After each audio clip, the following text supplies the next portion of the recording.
CNBC TV 18, embarking on a quarter century of excellence.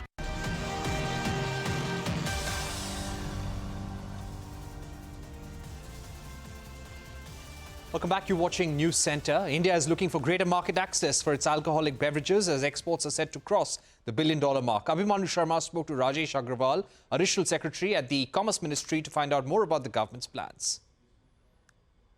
Indian spirits have also been going globally now. There has been an upswing in demand for Indian spirits, and that we can see this year also. The export of Indian spirits have been 30% plus in first 8 months of the financial year.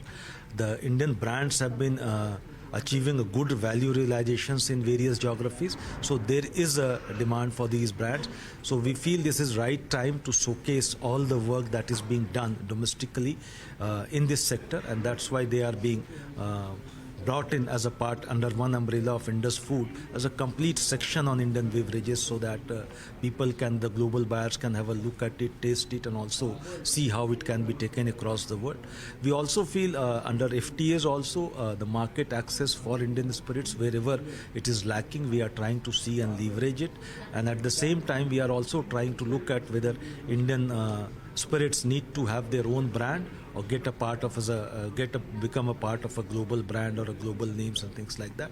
So that is also something that is Indian manufacturers are seriously debating them amongst themselves, and maybe in months to come we'll have our own way forward. Thank you. As you stated that there were some issues on definition of what defines as Scotch and what defines as a similar or a different brand. You gave the example of Japan, where a similar issue had earlier cropped up, and now they use their own brand names. Do you feel something of this sort can be done for Indian brands too, or will that reduce their snob value or their value in terms of their consumer orientation? As of now, Indian brands have been finding its marketplace based on their own intrinsic strength, intrinsic taste, and the value proposition that they offer.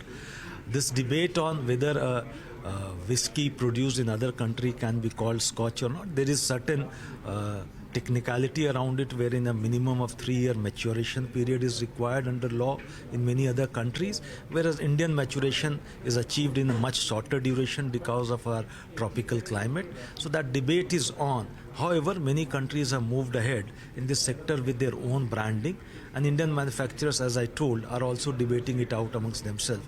But having said that, whether we brand it as Indian spirit or a Scotch spirit, I think they are finding their own value, and the market is growing. There's a demand of 30% plus growth this year is a demonstration to that effect.